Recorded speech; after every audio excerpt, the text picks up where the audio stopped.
సిద్ధు గారు, మ్యామ్ ఇప్పటి వరకు జెంట్స్ డైరెక్టర్స్తో వర్క్ చేశారు, ఫస్ట్ టైం లేడీ డైరెక్టర్తో. ఇండస్ట్రీలో అవునన్నా కాదన్నా కూడా లేడీ డైరెక్టర్స్కి ఛాన్స్ ఇవ్వడానికి ఒకటి ఇస్తారేమో, దాని తర్వాత మళ్ళీ వాళ్ళు ఆ ఛాన్స్ తీసుకోవడానికి కూడా సెకండ్ ఛాన్స్ అనేది చాలా టైం పడుతుంది.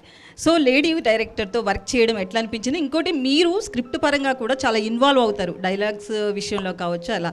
సో ఇద్దరికి ఎక్కడైనా కొట్లాట అనేది ఏమన్నా వచ్చిందా? లేదండి సార్. ఫస్ట్లీ నేను ఛాన్స్ ఇచ్చేది ఏం లేదండి. తను జర్నీ తనకుంది, తను కాస్ట్యూమ్ డిజైనర్గా, స్టైలిష్గా తను చాలా వర్క్ చేసి, బట్ ఎప్పటి నుంచో తనకు డ్రీమ్ ఉంది. So she took her time and తను కష్టపడి తను రాసుకుని తను సెట్ చేసుకుంది. ఇట్స్ జస్ట్ దట్ మేము ఎక్కడో అలైన్ అయ్యాం అంతే. సో నేను ఛాన్స్ ఇచ్చేది ఏం లేదండి. It's all her hard work and if today she is here is only because of her Perseverance అంతే. అండ్ కొట్లాటలు అంటే అట్లా లేదండి, బికాజ్ నేను నిర్జం వీఆర్ చాలా వెరీ గుడ్ ఫ్రెండ్స్ మేము. సో మేము కొట్టుకున్నా ఒక ఫ్రెండ్స్ తిట్టుకున్నట్టే ఉంటుంది. మళ్ళీ ఇద్దరం ఎగ్ పఫ్ తినుకుంటూ చిల్లైపోతాం అనమాట. అలాగా ఎవరు ఎక్కువ కాంప్రమైజ్ అయ్యారు? కాంప్రమైజ్ ఎవరయ్యారు డిస్కషన్స్లో? ఇద్దరం అయ్యాం. తను కొన్ని విషయాలు చాలా స్ట్రాంగ్ ఉండేది, నేను కొన్ని విషయాలు చాలా స్ట్రాంగ్ ఉండేవాడిని.